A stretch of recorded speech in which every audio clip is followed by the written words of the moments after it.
Hi, this is RX-78. This time I'm going to explain the RX-78 NT-1 Gundam NT-1 RX. Gundam NT-1 RX is one of the few rare cases where a Gundam nearly loses to a Saku. But before we get into that, let's start from the beginning.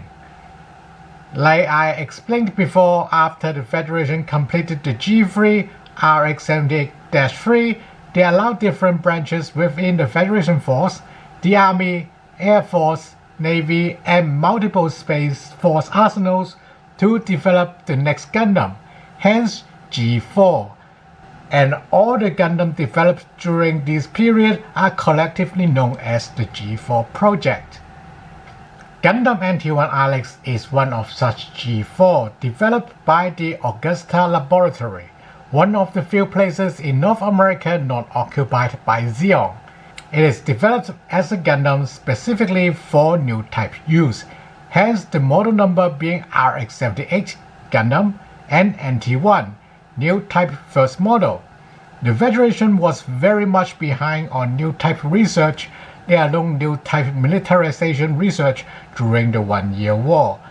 That was the case because Zeon has been using the new type theory as their core principle for their own and by extension space colony independence since their Republic days.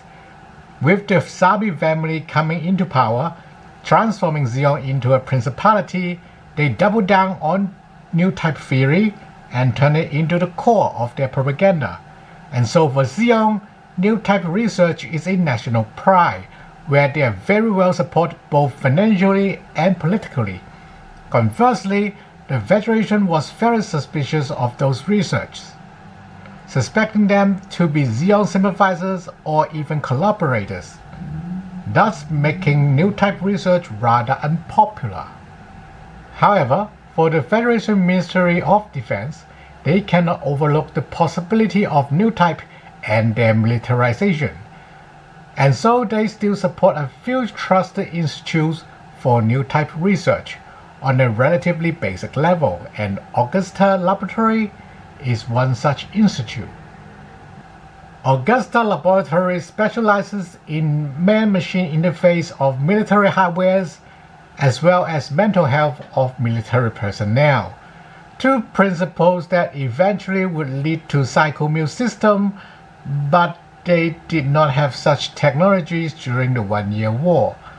However, they did have some preliminary research, and noted that new types similarly possess telepathy and precognition, or rather something to that effect with a scientific explanation, if new type is indeed real.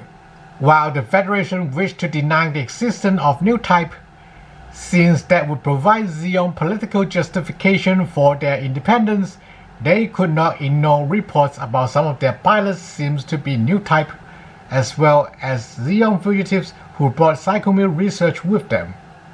And so, the Augusta Laboratory was tasked to develop a Gundam for new type use, RX-78 NT-1. Augusta Laboratory, knowing that they did not have Psychomune technologies for the man-machine interface, they decided to focus on designing a Gundam with hardware that can capitalize on new type abilities. This means NT-1 needs to be able to follow the rapid input of the new type pilot and enough speed to make these input count. Luckily for Augusta, the first part was already solved. The G3 with its magnetic coating coat joints had taken care of that. Now magnetic coating also provides better physicality for mobile suit that uses it, but if NT-1 stopped here, it would be just as fast as G3. To get even more speed, the acceleration to get to that speed, NT-1 need more thrust. While they could put bigger thruster on the NT-1, and they did, but bigger thrusters are also heavier, which means diminishing returns due to reduced thrust-to-weight ratio. The alternative is to have more powerful main reactor, able to heat up the rocket fuel more.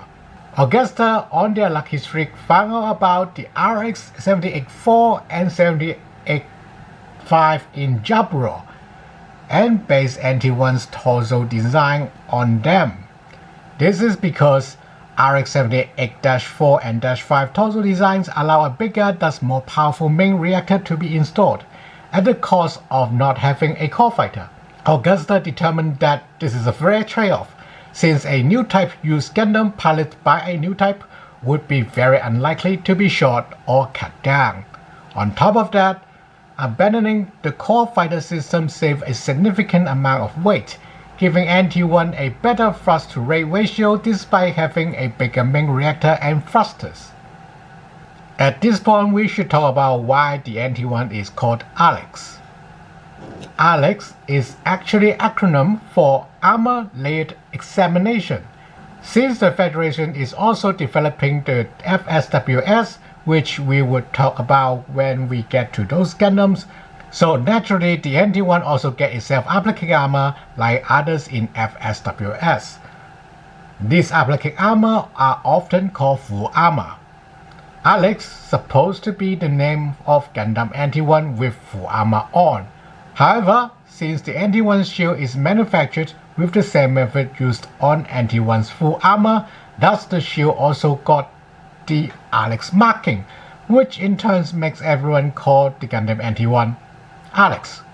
Now that we talked about the direction Augusta was going for, let's take a closer look starting from the head. The head is standard for a RX-78, with different vent arrangement because of the different reactor.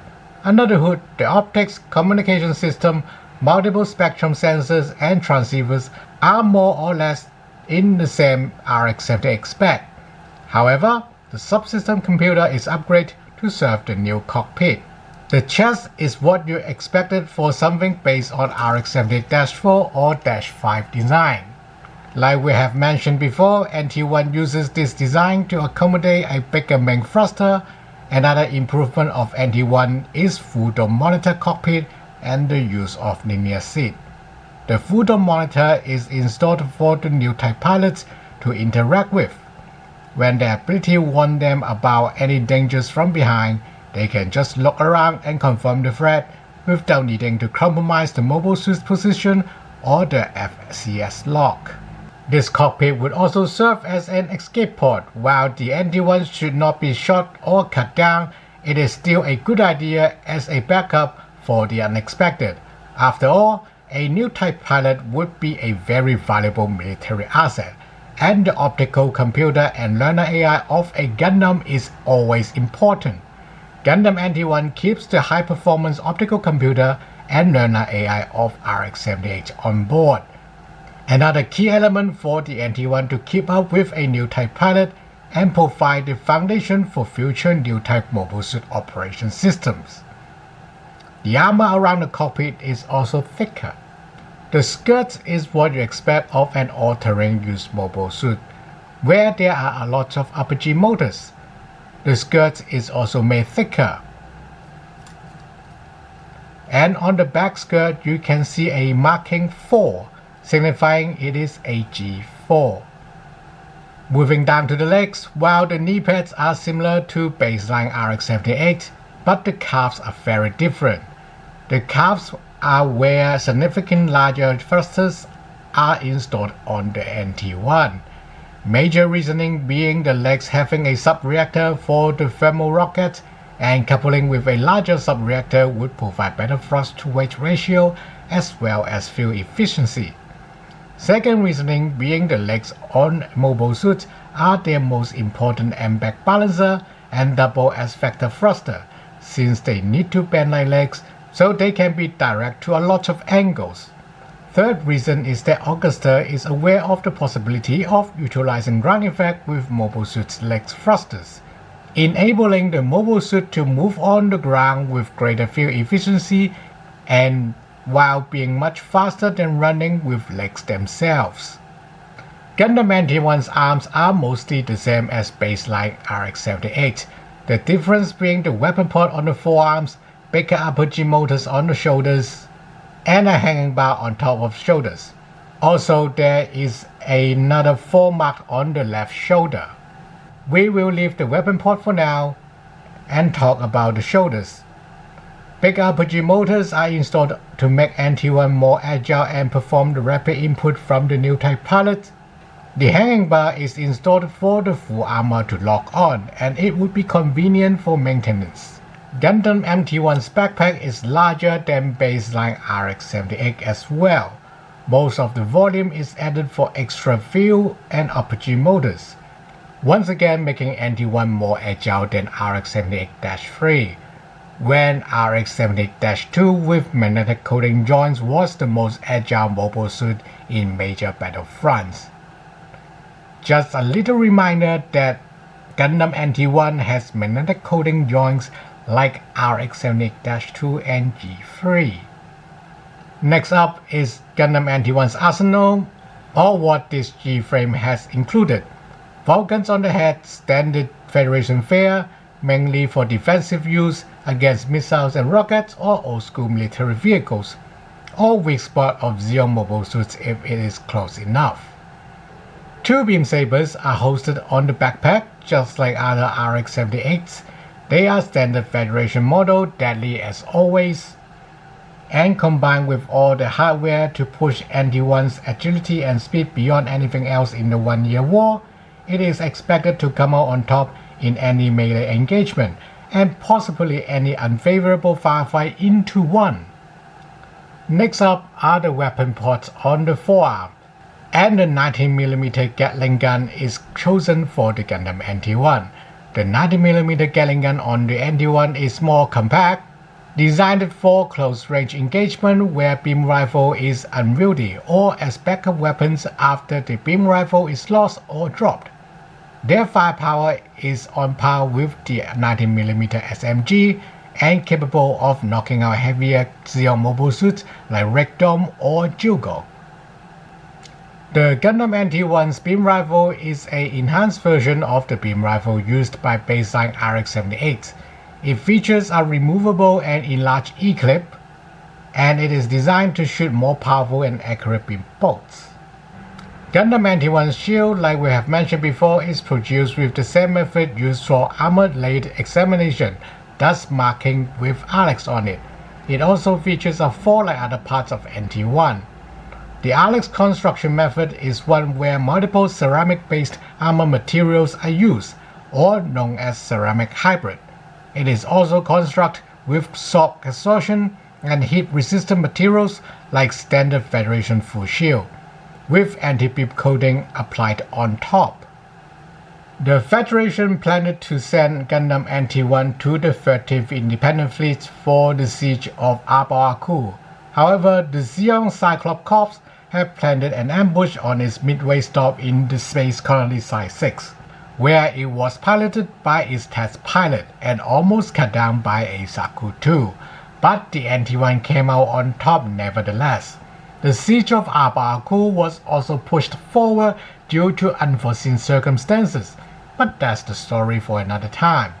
While Gundam NT-1 is a direct successor to Gundam Type 4 and Type 5, it has also become the standard for post-1-year war GM improvement, where RGM-79N resembles the NT-1 and RGC-83 GM Cannon 2 resembles the full armor version. The full dome monitor and linear seat would become default for mobile suits several years later, and the rest for Universal Century. Augustus Laboratory became the leading institute on new type militarization after the 1-year war, although the NT series is mostly forgotten and shift towards researching psychomule system and mobile armors. However, there is a direct successor of NT-1 called NT-X, which has yet to have a physical representation, but you can be assured that I will get to it when it does. Thank you for watching.